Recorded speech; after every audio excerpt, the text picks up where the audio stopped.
Hi, my name's Mandy Rigby and I'm a scent detection dog instructor based in the UK, and my company is Scent Work Academy.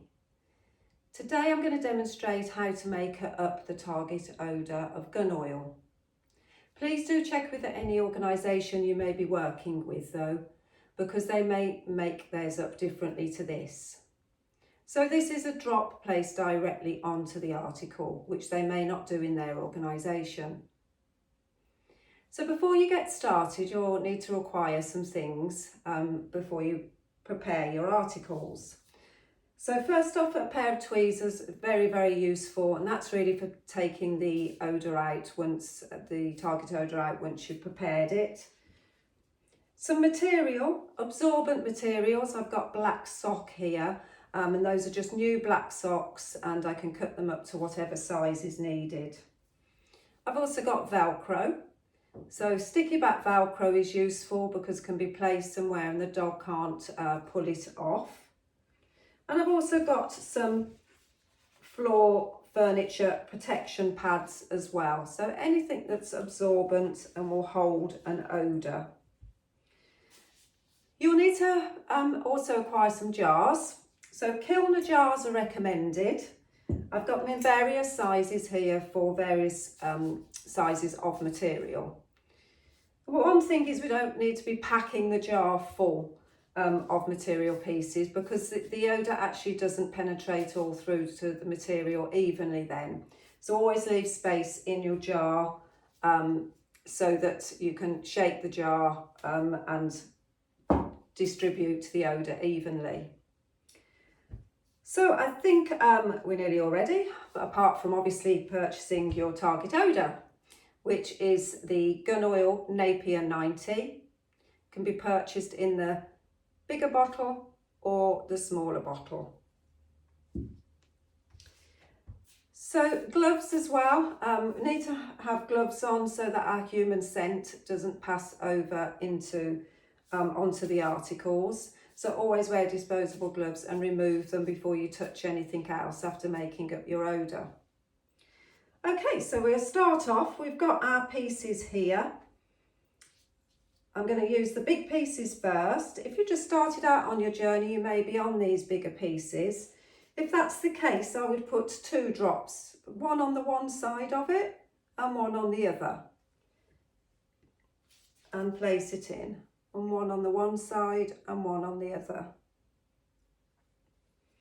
You'll notice I'm using a little tray here as well.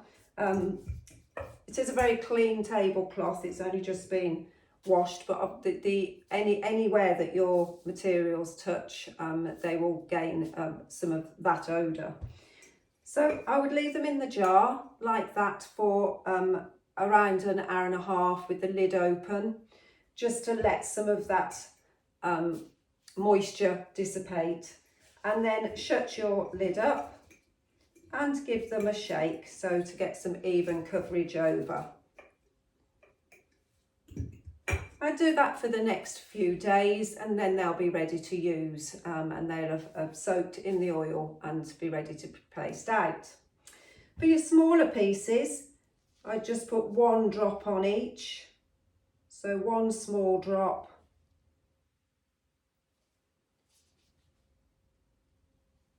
And you could fill this to over half, 3/4, but no more than that. Needs to have enough space for you to be able to shake and cover them evenly after they've had the lid off. So they'll be ready in a few days, really, sort of probably 4 or 5 days.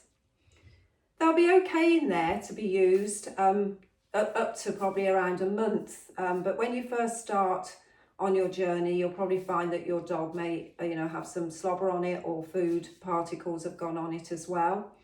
So in that case, it's best to just disregard those and make up new ones.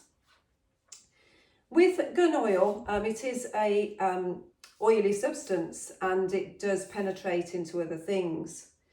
So when it comes to laying out your hide, this is when scent containers come into their own. So scent containers, or known as shells, is something that you can then place your odour in.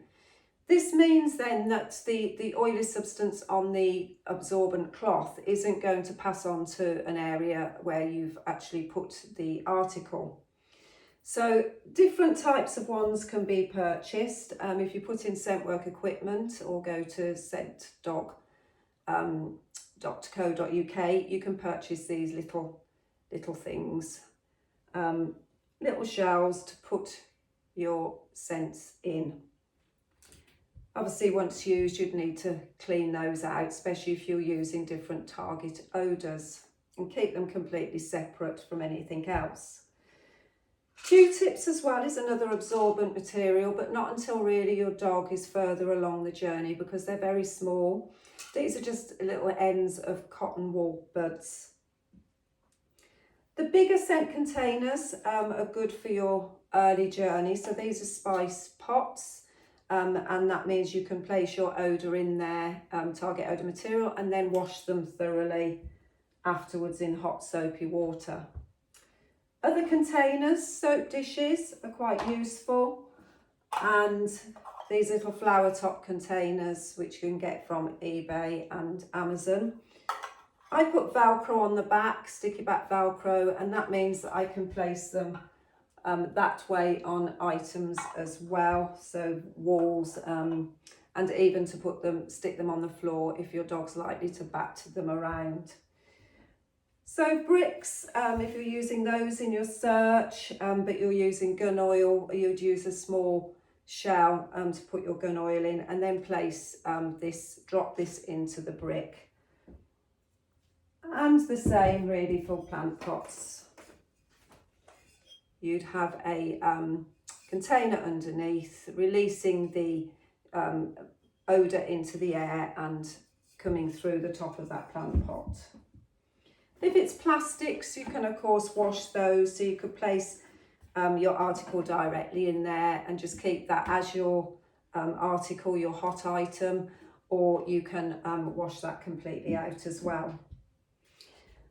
So if you are placing anything somewhere and that you can clean it off, so I would use alcohol wipes and also bicarbonate of soda. So both of these is good housekeeping to wipe down where you've placed your target odours, and that's irrelevant of whether it's gun oil or any other odour. It just means that your search area is clean for the next time that you go on a search with your dog. I hope that's been useful. Any questions about that, please do drop me an email at mandy@yesgooddog.co.uk, or visit my website, which is www.scentworkacademy.co.uk, and you can reach me through the contact form. I hope that's been helpful for you, and happy searching with your dog.